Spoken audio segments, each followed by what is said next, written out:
그리스도인들에게 가장 인기 있는 시편이 무엇입니까? 아마 시편 23편이지 않을까요? 시편 23편만큼 사랑을 받고 잘 알려진 시도 없을 것입니다. 시편 23편은 신뢰시로 분류되며 시편의 진주라고도 불리우고 있습니다. 시 전반에 흐르는 목가적 분위기와 잔잔한 논조 그리고 축제의 이미지 때문에 다윗이 왕권이 확립되고 주변 나라들과 전쟁을 그친 생애 후반기의 어느 시점에서 아마 푸른 풀밭과 맑은 물가로 양들을 인도하던 자신의 젊은 시절을 회상하면서 인생의 목자이며 주인이신 하나님을 찬양하고 하나님의 영원한 축복을 확신하며 지은 시라고 보고 있습니다. 시편 23편의 매력이 무엇일까요? 이 시의 매력은 부분적으로는 간결함과 아름다움에 있으며 이것보다 더 중요한 것은 하나님과의 긴밀한 관계에 대해 언어로 탁월하게 표현하고 있습니다. 미국 트리니티 신학교 반 게메렌 교수는 시편 23편이 시대와 문화를 초월해서 대중성을 갖는 이유를 세 가지로 제시하고 있는데, 첫째, 시편 23편은 언약의 하나님이신 여호와라는 단어로 시작하므로 하나님의 공급하심과 보호하심에 대한 약속을 하고 있다. 둘째, 개인적인 관점에서 여호와 하나님을 보다 친숙하게 설명하고 있다. 셋째, 고대 이스라엘 백성들에게 친숙한 목자와 양의 관계를 통해 하나님과 시인의 관계를 은유적으로 설명하고 있다라고 하였습니다. 사랑하는 성도 여러분, 시편 23편이 개인적인 관점에서 여호와 하나님을 보다 친숙하게 설명하고 있다라고 하였는데, 성도님들께서는 여호와 하나님과 관계가 좋고 친하십니까? 우리들의 삶에 있어서 누리는 풍성한 공급과 보호의 확실함, 안식의 비밀은 무엇일까요? 시편 23편은 그냥 읽기만 해도 은혜가 되고 말씀 앞에 머물기만 해도 참 감동이 되는 그런 말씀입니다. 삶의 힘든 여정 속에서 자신의 무능함을 절실히 깨달은 사람에게는 시편 23편이 더욱 실감 있게 다가올 것입니다. 오늘 수요 예배에서는 시편 23편 말씀을 한 절 한 절씩 자세하게 살펴보고자 합니다. 23편을 깊게 묵상하심으로 하나님의 임재하심이 우리들에게 얼마나 중요한지를 깨닫고 하나님과 친밀한 관계를 맺으며 살아가는 참된 그리스도인이 되시기를 소망합니다. 그렇다면 하나님과 친밀한 관계를 맺으며 살아가는 참된 그리스도인이 되려면 어떻게 해야 할까요? 첫 번째, 여호와 하나님을 나의 목자이시다라고 고백하셔야 합니다. 시편 23편 1절을 함께 읽겠습니다. 여호와는 나의 목자시니 내게 부족함이 없으리로다. 아멘. 1절에서 시인은 여호와 하나님은 이스라엘의 목자라는 확신을 개인적으로 나의 목자라고 말하면서 곧이어 조금도 부족함이 없다라고 선언하고 있습니다. 음식과 물을 제공하고 위험에서 보호하는 목자로서 여호와에 대한 신뢰함을 선포하고 있는 것입니다. 이스라엘에서 목축은 농사와 더불어 중요한 경제적 기반이었습니다. 목자는 밤낮으로 그들의 양떼와 함께 머물렀습니다. 그들은 양떼에게 먹을 것과 마실 물을 주고 도적과 사나운 짐승으로부터 양들을 보호해 주었습니다. 또한 양들이 길을 잃어 방황하지 않도록 관찰합니다. 곡선 모양의 지팡이를 가지고 다니면서 양들을 인도하고 구분하는 데 사용하였습니다. 목자들은 양떼들에게 먹을 것을 주고 양떼를 보호 관리하는 유일한 사람들이었기 때문에 이스라엘 백성들은 목자의 이미지에서 자신들의 신앙의 대상인 여호와 하나님과 다윗, 모세와 같은 현실 세계 속의 정치 지도자들을 나타내는 데 사용하였습니다. 더 나아가 미래에 베들레헴에서 나올 이스라엘의 메시아를 목자에 나타내기도 하였습니다. 한편 그릇된 지도자의 폭정에 시달리는 백성을 일컬어 목자 없는 양으로 표현하기도 하였습니다. 목자가 없는 양은 위험에 처합니다.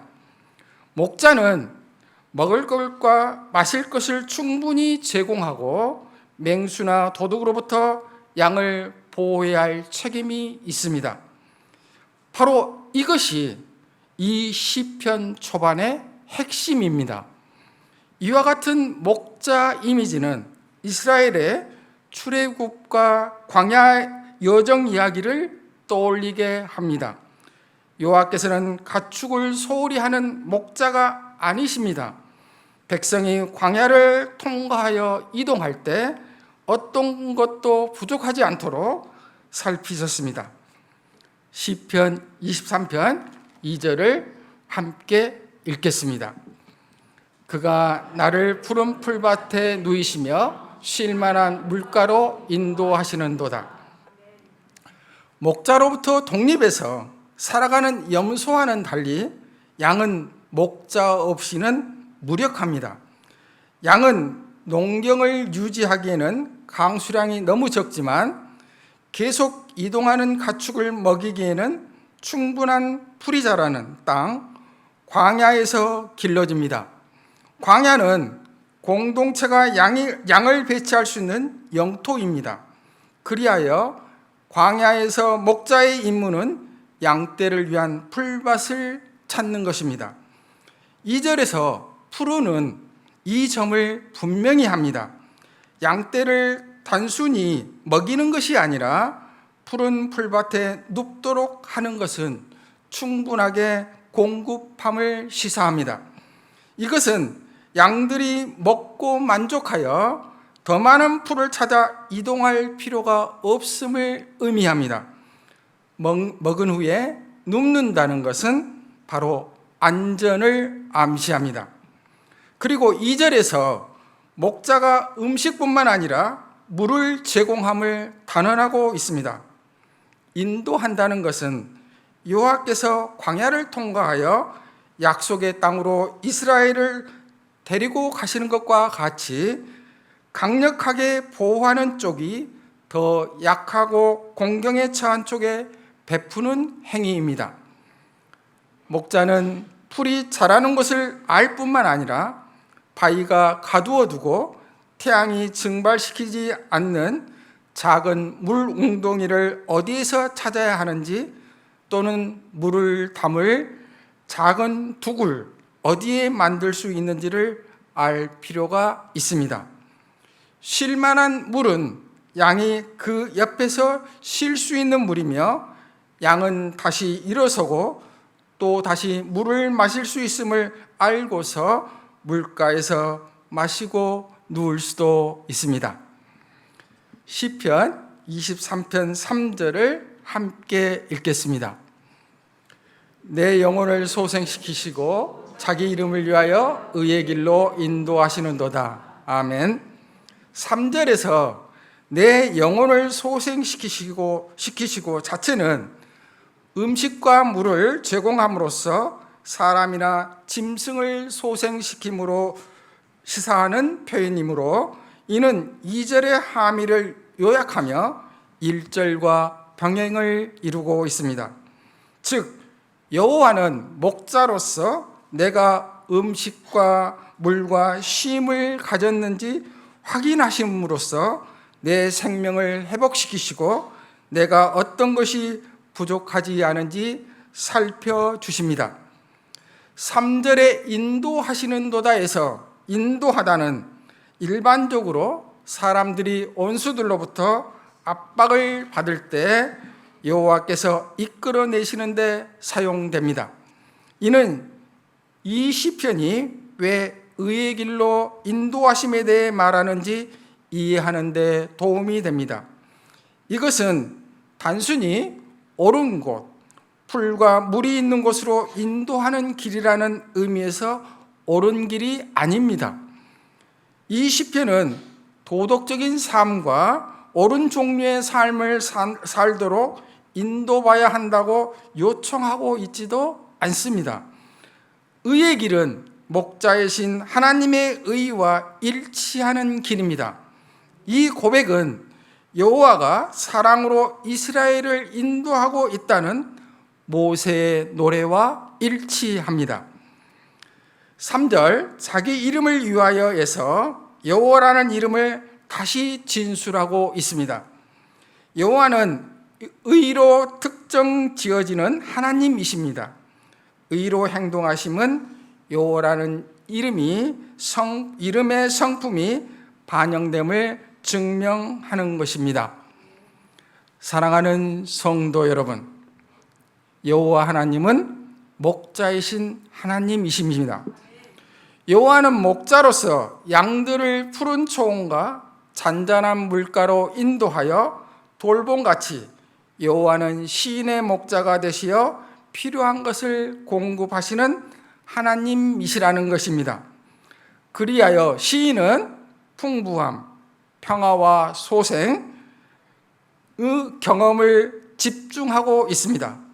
이를 통해서 시인은 양을 올바른 길로 인도하기 위해서 수많은 고통을 이겨내고 때로는 자신의 생명마저 내어놓는 목자와 같이 여호와 하나님께서 시련과 죽음에까지 이르는 고통의 시련 속에서도 언제나 자신과 함께하며 바른 길로 인도하셨다는 자신의 체험을 노래하고 있습니다. 시인의 이러한 고백 속에서 다른 신이나 존재 또는 자기의 재능이나 권력, 재물이 아니라 오직 이스라엘의 하나님이신 여호와만이 자신의 목자라는 뜻이 담겨져 있습니다. 한편 구약에 비해 신약의 목자 비유가 하나님을 상징하는 데에는 드물게 나타나지만 이는 자연스럽게 예수 그리스도를 표현하는 대로 옮겨갔습니다. 히브리서 13장 20절과 요한계시록 7장 17절을 함께 읽겠습니다. 양들의 큰 목자이신 우리 주 예수를 영원한 언약의 피로 죽은 자 가운데서 이끌어내신 평강의 하나님이 이는 보좌 가운데 계신 어린 양이 그들의 목자가 되사 생명수 샘으로 인도하시고 하나님께서 그들의 눈에서 모든 눈물을 씻어 주실 것입니다. 아멘. 신약 성경에서 목자는 목숨을 버리면서까지 택한 백성을 아끼고 사랑하시며 또 그 백성을 영생의 나라로 인도하시는 예수 그리스도와 그분이 친히 세우신 교회를 돌보도록 섬기는 사명을 부여받은 교회 지도자들을 가리키는 호칭으로 사용되었습니다. 그리고 특별히 예수 그리스도를 일컬어 양들의 큰 목자, 목자장이라고 묘사했습니다. 성도님들께서는 예수님은 그분의 백성들을 인도하시고 보호하시는 목자, 백성들을 위해 목숨까지 버리시는 목자이시다는 것을 고백하셔서 삶의 황량함 속에서 생명수 샘으로 인도받으시고 삶의 고단함과 슬픔에 빠졌을 때 우리의 눈물을 씻어주시는 복을 받으시기를 바랍니다. 하나님과 친밀한 관계를 맺으며 살아가는 참된 그리스도인이 되려면 두 번째, 여호와 하나님은 나의 동반자이시다라고 고백하셔야 합니다. 시편 23편 4절을 함께 읽겠습니다. 내가 사망의 음침한 골짜기로 다닐지라도 해를 두려워하지 않을 것은 주께서 나와 함께 하심이라. 주의 지팡이와 막대기가 나를 안위하시나이다. 아멘. 고대 이스라엘에서 목자들은 거의 공통적으로 양떼들을 보살필 때 몇 가지 목양 도구들을 휴대하고 다녔다고 합니다. 그 중에서 대표적인 것은 지팡이와 가죽 행랑이었습니다. 지팡이는 평상시에 거친들을 거닐 때 짚고 다니고 풀숲 등을 헤쳐볼 때 쓰였으며 고집센 양이 대엘에서 이탈하여 자꾸 엉뚱한 곳으로 빠져나갈 때 둥그렇게 굽은 손잡이 부분으로 양의 목을 감아 양무리 안으로 끌어들이는 데 유용하게 쓰였습니다. 또한 사나운 짐승이 숨어 있다가 갑자기 달려들어 양을 물어 뜯으려 할 때 직접 맞서 후려치고 휘둘러 무찔릴 때 유용하게 사용하였습니다. 이와 같이 목자들에 있어서 지팡이는 목양의 필수 도구였으며 4절은 바로 이러한 배경에서 나온 구절입니다. 양들이 먹는 풀과 물은 물이 흘러가 버리고 태양이 풀을 마르게 하는 개방된 곳이 아니라 골짜기나 골짜기 가까이에 있을 수 있습니다. 하지만 골짜기는 또한 위험한 장소입니다. 야생 동물들도 물을 먹기 위해 골짜기로 가는데 이때 덤불과 그늘과 바위는 양들에게 좋은 숨을 장소를 제공합니다. 사망의 음침함은 사망의 암흑을 포함하는 가장 깊은 어두움을 말하고 있습니다. 어두울수록 여호와는 더 가까이에 계십니다. 그리고 그분은 모든 힘과 지팡이와 막대기를 가져오십니다. 동일한 의미를 가진 단어를 두 번이나 사용한 것은 완전성을 나타내고 있습니다. 지팡이는 보호를 의미하며 막대기는 지지를 의미하는 듯 합니다. 양은 목자가 양떼를 위협하는 무엇에 대해서든지 보호할 준비가 되어 있는 용감하고 강인한 사람임을 알고 있습니다. 여호와께서 우리와 함께 하신다는 것은 단순히 존재한다는 것만을 의미하는 것이 아니라 행동하신다는 것도 의미합니다. 이사야 41장 10절을 함께 읽겠습니다. 두려워하지 말라, 내가 너와 함께 함이라. 놀라지 말라, 나는 내 하나님이 됨이라. 내가 너를 굳세게 하리라. 참으로 너를 도와주리라. 참으로 나의 의로운 오른손으로 너를 붙들리라. 아멘. 이런 임재는 온수들을 무찌르는 공격적 행동으로 표현되며 여호와가 사랑하는 자를 보호하는 것입니다. 그리하여 목자의 함께함은 지팡이와 막대기로 느껴지게 합니다. 목자는 양을 보호하는 무기로 자기 허리띠에 붙이는 지팡이를 가지고 다닙니다. 목자의 막대기는 지지를 위해 기댈 수 있는 것이며 또한 목자가 양을 질서 있게 유지하고 양들이 먹는 올리브를 떨어뜨리려고 사용하는 수단이었습니다. 이와 같이 지팡이와 막대는 양들을 안위하는 데 사용합니다. 사랑하는 성도 여러분, 4절에 주께서 나와 함께 하심이라는 말씀은 시편 23편의 중심부에 위치하면서 앞뒤를 이어주는 역할을 하며 이 시의 핵심 사상을 이루고 있습니다. 목자와 양떼는 생명 공동체를 이룹니다. 그래서 양떼는 목자와 함께라면 어떤 때이든 어느 곳으로든 흔들림 없이 신뢰하며 나아갈 수 있습니다. 그리고 목자는 양떼를 위해서 자신의 목숨까지도 내놓습니다.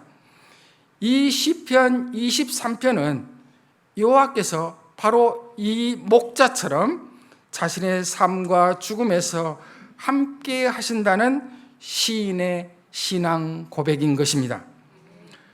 요한복음 14장 6절과 10장 11절을 함께 읽겠습니다.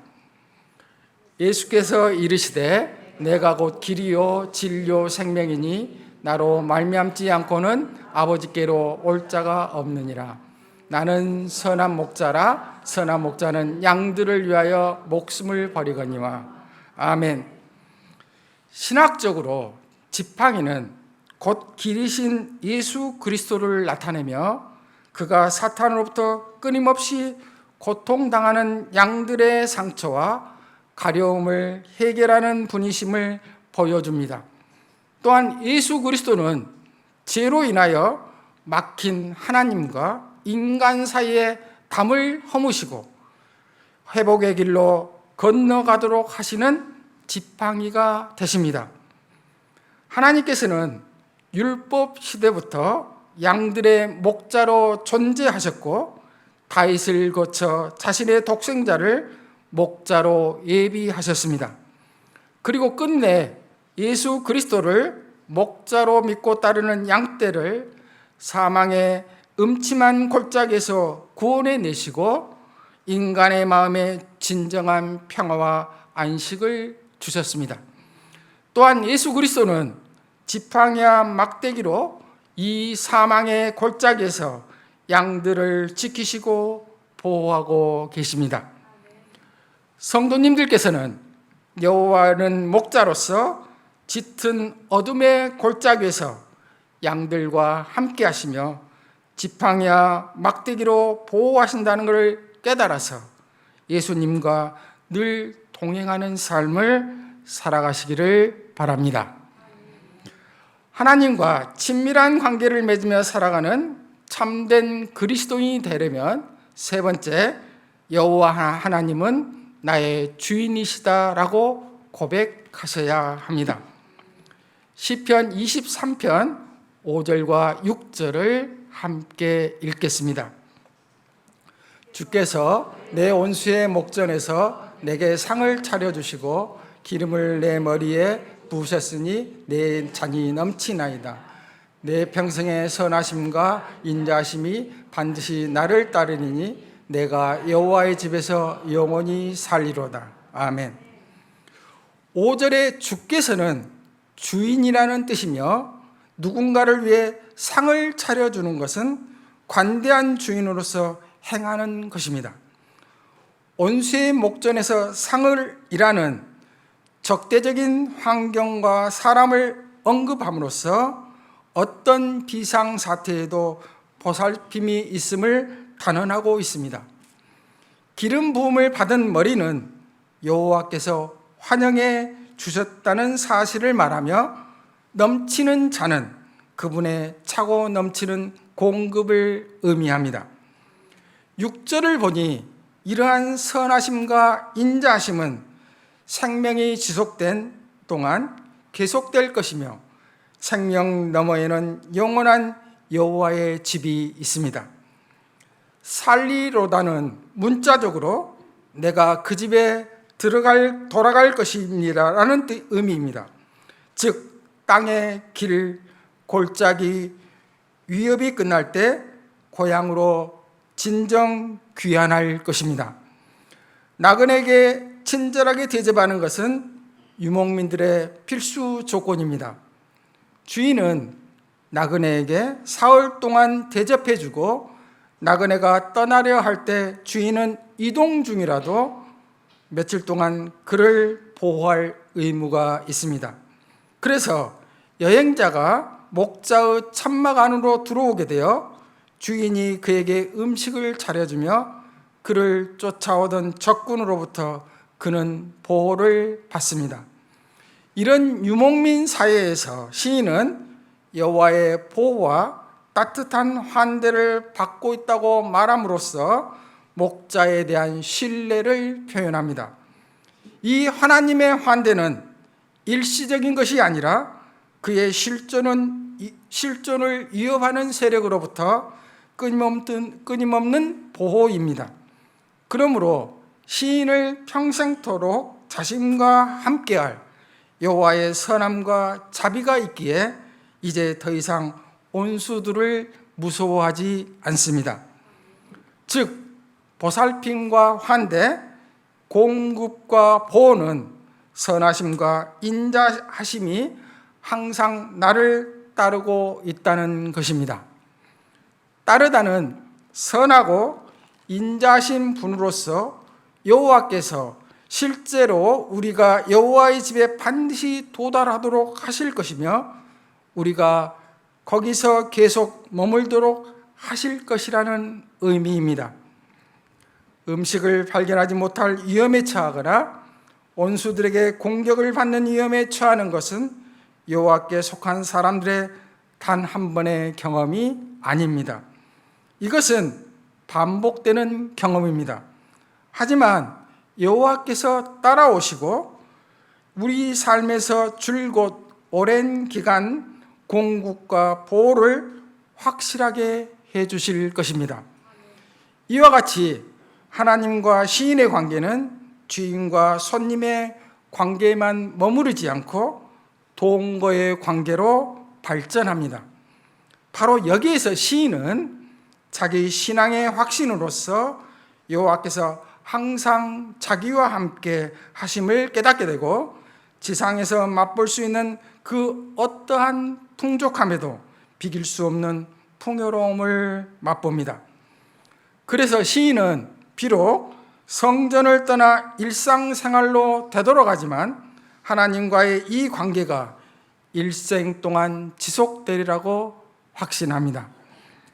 사랑하는 성도 여러분, 여호와께서는 원수의 목전이라는 부정적인 배경에서 백성에게 상을 베푸시고 머리에 기름을 부으심으로 필요한 것을 공급하시는 주인이십니다.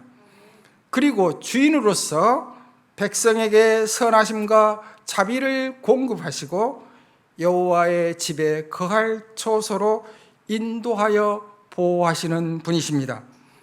성도님들께서는 선한 목자이시며 구원의 주이신 주님께서 전지전능하시고 온전히 선하시며 우리의 모든 필요와 아픔을 아셔서 좋은 곳으로 채워주신다는 것을 깨달으시고 주님의 말씀에 순종하며 참된 위로의 복을 받으시기를 바랍니다. 이제 말씀을 정리하고자 합니다. 시편 23편은 기독교인들이 가장 애독하고 애송하는 시 중에 하나입니다. 이 시는 감사와 신뢰의 노래인데 그 이유는 하나님의 선하심과 인자하심 때문입니다. 인간의 생각과 감정은 변하기 쉽고 세상에 그 어떤 것도 무한한 것은 없습니다. 그러나 하나님의 선하심과 인자하심만은 변함이 없습니다. 이와 더불어 이 시에서 중요한 것은 그러한 하나님의 사랑과 관심이 일평생 지속되리라는 경험적 확신입니다. 요한복음 3장 16절을 함께 읽겠습니다. 하나님이 세상을 이처럼 사랑하사 독생자를 주셨으니 이는 그를 믿는 자마다 멸망하지 않고 영생을 얻게 하려 하심이라. 아멘. 그리스도인들에게 있어서 가장 중요한 것은 하나님의 사랑에 대한 확신입니다.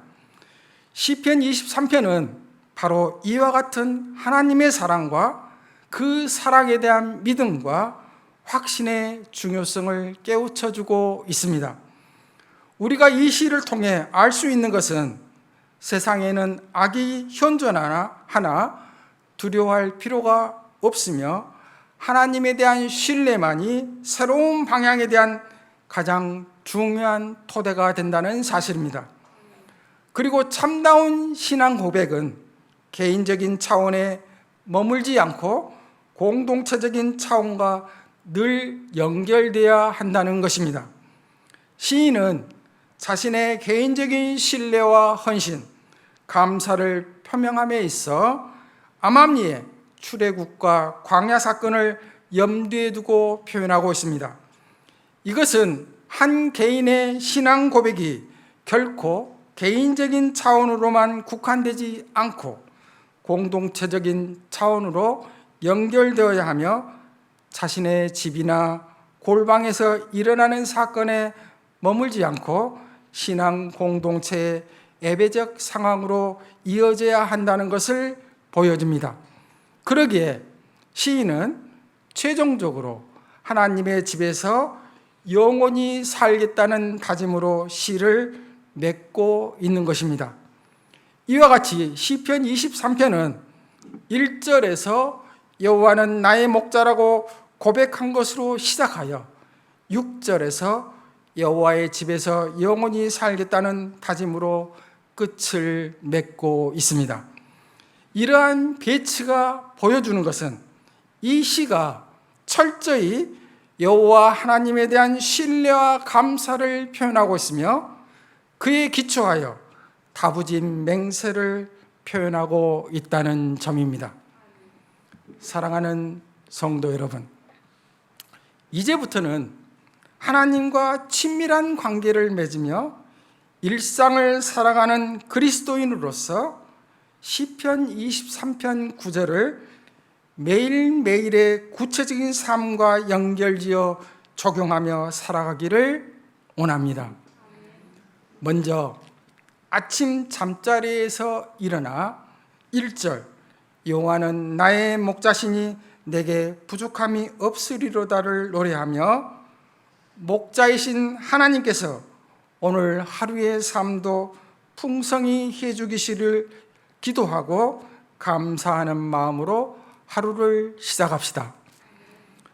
아침 식사를 하는 동안 이전의 말씀을 기억하며 배고픔과 목마름을 해결해 주시는 주님의 은혜가 더 깊게 느껴질 것입니다.